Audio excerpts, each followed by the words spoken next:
Mesdames, Messieurs, Assalamu alaikum wa rahmatullahi ta'ala wa barakatuhu. Bonne année 2022. Nous sommes le 29 Jumada al-Oula 1443 Hégire, correspondant au lundi 3 janvier 2022. Vous suivez le 20h30 sur la télévision Al-Bayan. Les titres. Après 4 mois de travaux, les musulmans du quartier Étage Noir dans la commune d'Abobo ont désormais une nouvelle mosquée qui a été inaugurée samedi. Le transport des personnes et des biens dans certaines régions de la Côte d'Ivoire semble être pénible car les routes et les moyens de déplacement ne sont pas toujours adaptés. C'est le cas de l'axe d'Ivo-Lakota.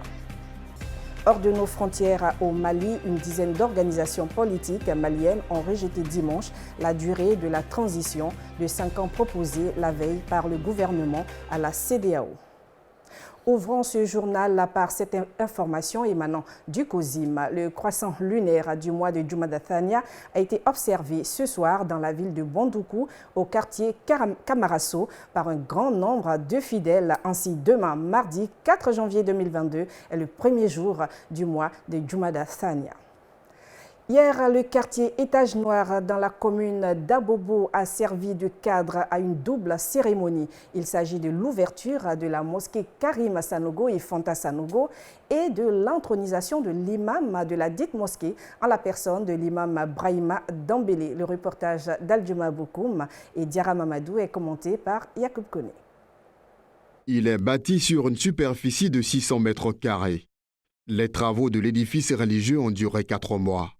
L'intronisation de son imam s'est matérialisée par la remise des cannes, d'un exemplaire du noble Coran, de l'attachement du ruban et la lecture de serments. Dans son adresse à l'assistance, l'imam intronisé Brahima Dambélé a appelé la population à la paix et à la cohésion sociale. Glorifier Allah pour sa grâce. Quelle grâce c'est cette grâce-là qu'il nous a fait en nous donnant cette mosquée au quartier, la mosquée qui va contribuer beaucoup vraiment à nos différentes adorations et à l'union et à la cohésion de la communauté musulmane de ce quartier. Donc nous rendons grâce à Allah pour cette grâce. Au nom du Conseil supérieur des imams des mosquées et des affaires islamiques en Côte d'Ivoire, COSIM, l'imam Mohamed Kone a félicité son homologue Brahima Dambélé tout en invitant les fidèles à le soutenir dans sa mission. La cérémonie s'est achevée par les bénédictions pour le repos de l'âme de Adja Fanta Sanogo, dont la mosquée porte également le nom. Direction la commune de Trècheville qui a abrité du 28 décembre 2021 au 1er janvier 2022 la 17e édition du grand rassemblement spirituel et culturel dénommé Festival Maoulid 2021, une initiative de la communauté musulmane des Soufis en Côte d'Ivoire. Le reportage est signé d'Aljuma Bokoum, le récit d'Ahmed Bakayoko. La communauté soufie face aux défis du XXIe siècle est le thème central de cette édition. À l'occasion de la cérémonie de clôture de ce festival qui aura duré 6 jours, plusieurs autorités ont répondu présentes à l'invitation, signe de leur soutien à cet événement hautement spirituel. Les musulmans soufis, leurs prières aussi comptent pour la paix en Côte d'Ivoire. Ce sont les différentes entités qui multiplient les prières pour que l'ensemble se retrouve dans ces entités-là.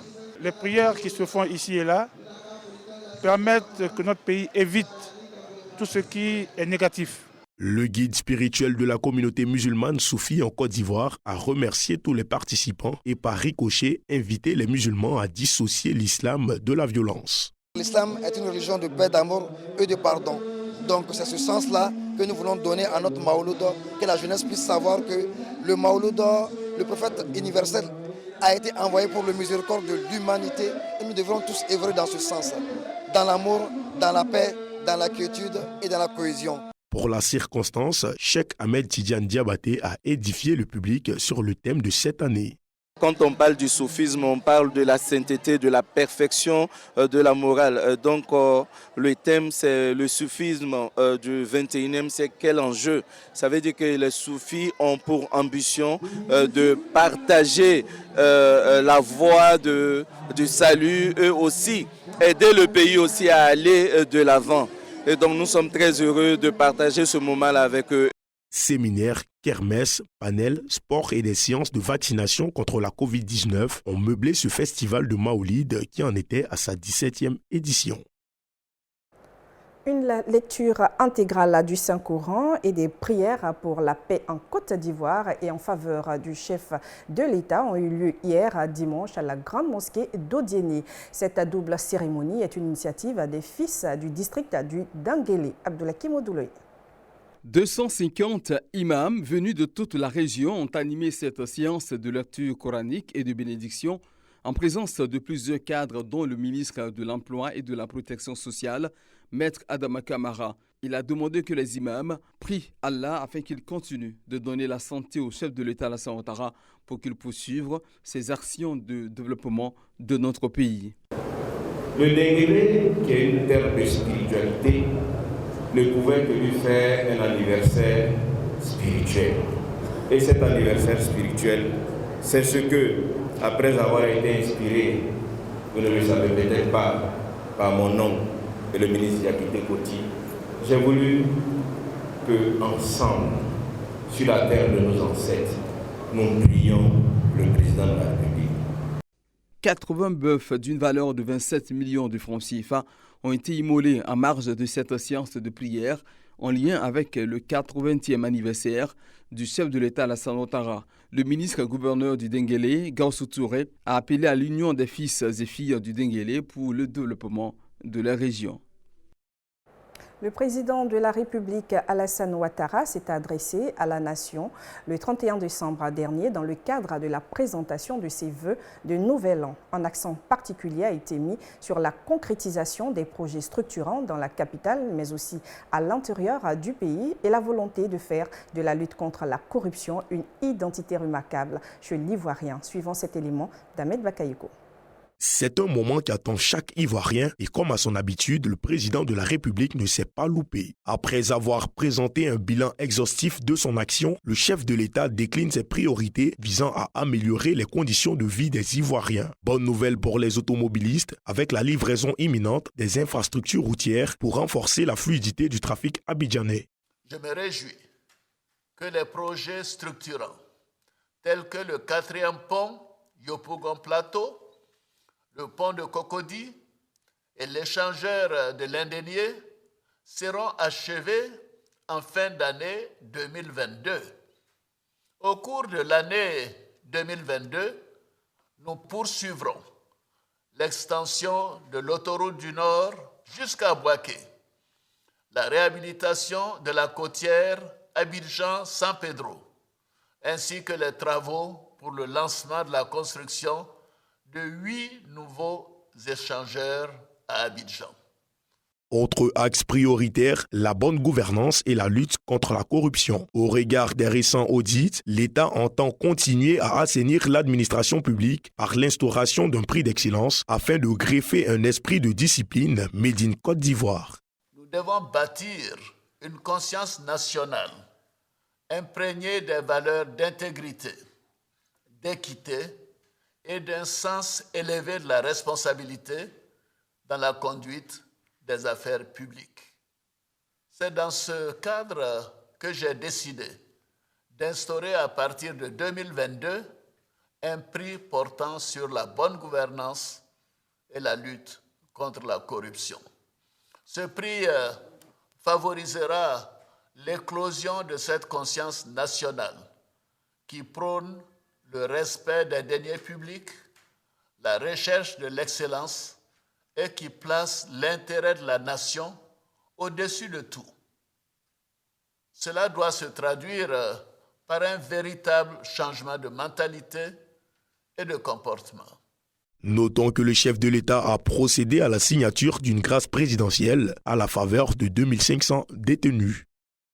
Parlons de transport. Le transport des personnes et des biens dans certaines villes de l'intérieur du pays est un véritable parcours du combattant. Notre reporter Traoré Cheikh était récemment dans la région du Lodjibois, précisément sur le tronçon Divo-Lakota. Son témoignage est livré par Aïcha Toukouni.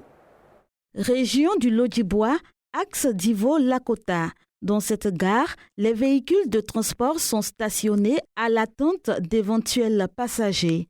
Des véhicules d'un certain âge qui doivent normalement transporter 5 personnes, font de la surcharge avec 9 ou 10 personnes à leur bord, sans aucun respect de la sécurité des usagers. Ces usagers, dont les bagages sont disposés en haut du véhicule pour certains et d'autres se retrouvent assis avec leurs bagages. Un dernier contrôle de l'état du véhicule et c'est l'heure du départ. Les passagers prennent place au bord du véhicule.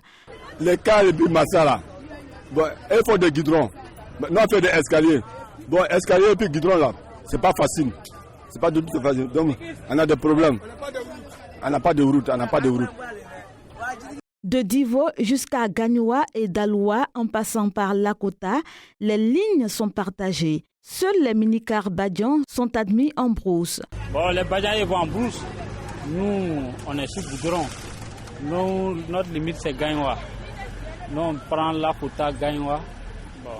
Je pense que c'est tout notre limite. Les Badians, là, ils vont en brousse. Les Massa, ils vont au-delà de ça. Les Massa, c'est Daloa, Isia, pour aller jusqu'à Odéné, là-bas. Les usagers de ces axes routiers vivent un véritable calvaire et on appelle à l'intervention de l'État pour désenclaver cette zone.